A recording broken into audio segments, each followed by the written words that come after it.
Shalom, Raverim, muito bem, e quero mandar a todos as minhas saudações para falar sobre a Paraxá de semana. Não deixe de dar o seu joinha, o seu like, seguir, compartilhar, ajudar a crescer a nossa comunidade e deixar que a Torá seja espalhada a todas as nações. Sem muitas delongas, vamos a comentar e a falar sobre a Paraxá desta semana, que é um grupo de paraxós muito interessantes, é relacionado à Parashá Berrar, Berrucotai, que é o livro de Levítico, Vaikra, capítulo 25, versículo 1 ao capítulo 27, 34, e estamos chegando no final do rolo da Torá, de Vaikra. Nas nossas sinagogas nós vamos guardar o rolo da Torá e há costumes, um minhag, de quando se termina de ler a Parashá, da última Parashá, últimas letras, últimas palavras, terminamos com a frase Hazak, Hazak ve Hazuk, que seja forte, forte e sempre forte. E então é justamente neste ambiente de alegria que vamos a compartilhar o que vamos a tratar, o que se fala na Paraxá desta semana.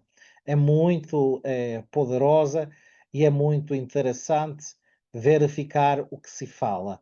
Ela tem uma cura muito grande para o nosso dia a dia, para a nossa jornada, e realmente tudo é de uma forma feita maravilhosa, de uma forma grandíssima, para o nosso bem-estar do nosso povo, do nosso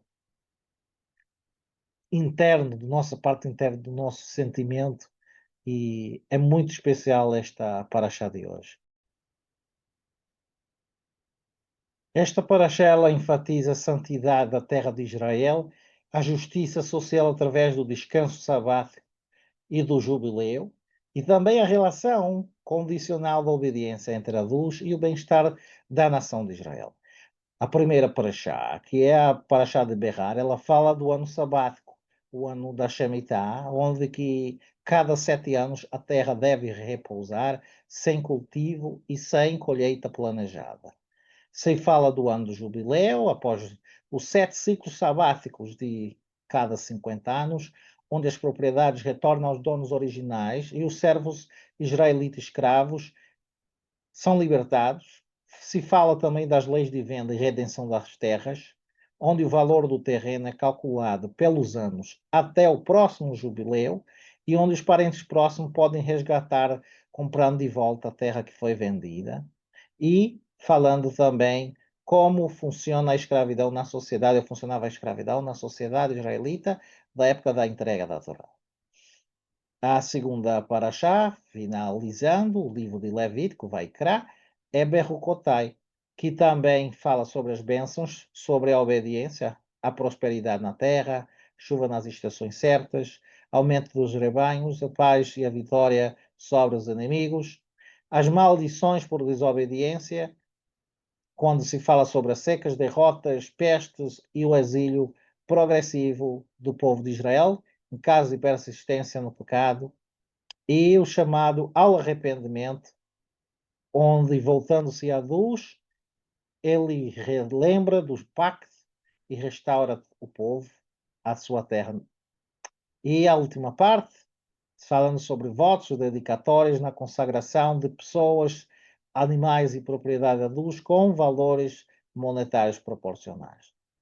A primeira liá, que é a do Cohen, ele vai de Levítico capítulo 25, do 1 ao 18, e onde se fala que Deus falou a Moshe Rabbeinu no Monte Sinai, dizendo: Ma Inyan Shemita Etzel Har Sinai. Qual é a relação que há entre o ano sabático e o Monte Sinai? Esta é a introdução da primeira liá. A segunda liá, temos 10 versículos, que o Levita é o que é chamado liá, do capítulo 25, do 19 ao 28, onde se diz que a terra dará sua colheita, teremos alimentos suficientes e habitaremos em segurança. Mesmo após 2 anos de restrições da Shemitah, Hashem promete abençoar o sexto ano de uma forma que possa sustentar por 3 anos fisicamente e na questão alimentar. Depois da terceira aliança, o Shelish, é do capítulo 25, do 29 ao 38, onde dizendo que uma cidade morada pode ser resgatada e que também devemos ajudar o próximo em dificuldade sem cobrar juros pessoais. A quarta aliá, ela inclui 26 versículos, que vai do capítulo 25, 39 ao capítulo 26, 9. E ela faz uma ponte entre a Parashá Berrar e a Parashá Berrucothai. Se um judeu se vende por pobreza, naquele tempo era muito terrível isto, esta prática, e acontecia mais ou menos 3.500 anos. Não havíamos os progressos da sociedade qual vivemos hoje. Então, era uma prática que acontecia naquela época. Também a quinta aliá, 37 versículos, do 26 do 10 ao 46, que fala sobre a Torah.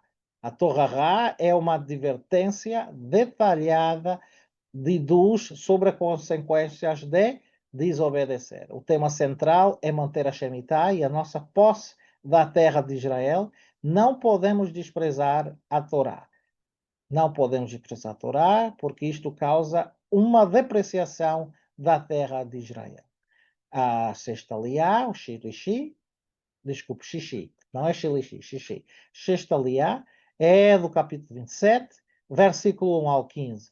Nós vemos uma coisa interessante, que ao dedicar valores para o templo, é possível oferecer o valor de uma pessoa. E existem vários tratados da Gemara, o Talmud babilônico, o Talmud de Jerusalém, que dá todos os detalhes com relação a isto.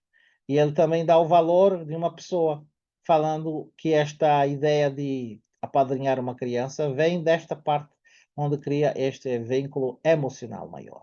A sétima aliá, são 19 versículos, o final da leitura do rolo da Torá de Levítico, 27, versículo 16 ao 34, onde as terras são avaliadas com a qualidade pelo Cohen e tudo vai se terminando no livro de Vaikra. E a Haftarah fala-se sobre o livro de profecia, obviamente, do profeta Jeremias, que alertou sobre a destruição do primeiro templo e adquirindo simbolicamente um imóvel da família durante o cerco de Jerusalém, pela época, pelo Nabucodonosor, provando e dizendo que nos tempos que estamos a viver hoje, após o exílio, o povo retornará à terra de Eretz Israel. Somos testemunhas aqui em Jerusalém a ver exatamente o que Hashem está a fazer em devolver e cumprir com a sua palavra, em retornar o seu povo à sua terra. Agora, para refletir esta semana, queremos falar sobre o tema de Levítico 26, 17. Fugirás então, mas embora ninguém te persiga. Venatati, panei bahem, ונגפתם לפני אויביכם, וערדו בכם שניכם, ונסתם, ואין רודף אתכם. É uma situação que estamos a viver no mundo atual. As pessoas têm medo de um inimigo desconhecido, é uma maldição terrível, é uma forma de viver miseravelmente. Inclusive, faz parte da halakha não termos medo de nenhuma espécie na terra de Israel. Ou seja, a palavra proibida não existe no dicionário para quem vive na terra de Israel. É terrível viver sendo assolado por medos, fobias imaginárias, onde cobra o seu preço. A vida de uma pessoa praticamente se congela, a lucidez fica comprometida, porque a pessoa fica com receio das possíveis consequências. Aí acontecem os vícios, as coisas, porque os sistemas que sustentam as necessidades básicas são interrompidos, que afetam não somente a vítima, mas também a infelicidade das pessoas que estão ao redor. E este inimigo invisível, que cada um se convence tão fortemente a existir e que se há criado tantos trabalhos e tantas sessões e tantos escritórios e práticas de psicologia, se chama de ansiedade. E esta ansiedade, ela está muito ligada ao medo, que quando a pessoa tem medo, o medo é conhecível, é tangível. Agora, quando se sofre deste inimigo invisível, que é a ansiedade, O objeto do medo é desconhecido. Você pode escapar, como diz pessoas, de um medo que é físico, mas uma coisa desconhecida não tem como se escapar. Ali está no livro de Kohelet, a Elohim vayakesh et hanirdaf. Hashem protege o perseguido. Quem está sendo perseguido recebe imediatamente a proteção divina, porque Hashem prepara e guarda o fraco, a vítima, mesmo que não seja digno de proteção, porque Hashem não nos trata segundo as nossas transgressões, mas segundo as suas misericórdias. Mas isto só vale quando tem um perseguidor conhecido. Mas se somos vítimas da nossa própria imaginação, que é a perseguição da ansiedade, como é que Hashem nos vai proteger? Nós vemos que a ansiedade ela se manifesta de graus diversos. Não quero ser um expert no assunto de psicologia, de como se tratar a questão da ansiedade, mas é simplesmente receber e dizer o que se refere a parachatos de semana, que é algo importante para a nossa meditação.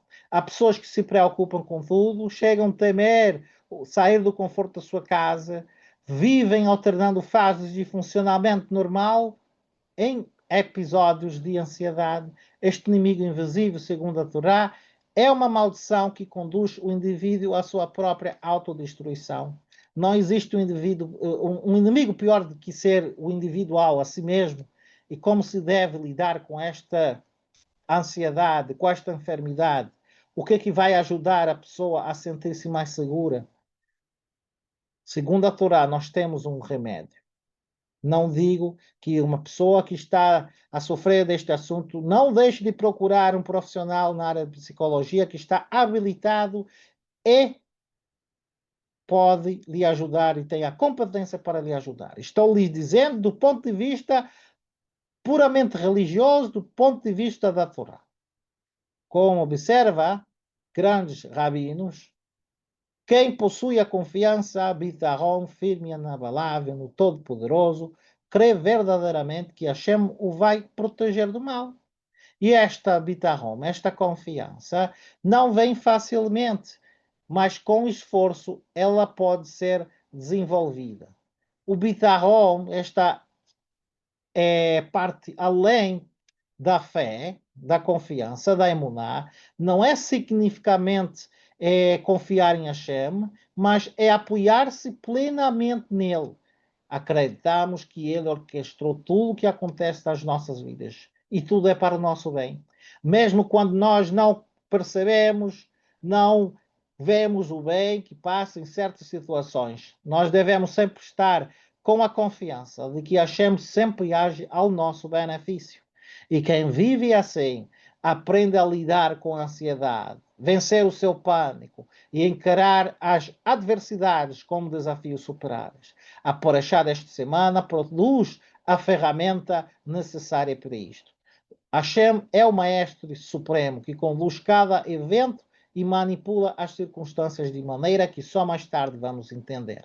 As coisas acontecem para o nosso proveito, mas da nossa visão limitada impede de perceber o que acontece no momento. Somente a clareza surge e a verdade se revela. Confiar em Hashem, esta bitachon, é a última forma de atravessar os desafios e aparentes. A paciência e a perseverança, que esta é a forma e o fruto da confiança, nos vai permitir chegar a um final feliz. Por isso, quero desejar a todos um Shabbat Shalom, uma Shavuot Tov. Imagine o povo plantar a comida por 6 anos e confiar que esta comida vai durar por 3 anos. Esperar um ano inteiro sem poder cultivar a terra, na confiança de esperar que Hashem vai suprir a necessidade. Vamos pensar nisto, vamos pensar em Hashem, fazer a nossa parte que a Torá nos ordena. Bechatzlacha, Kotuv, Besorotov.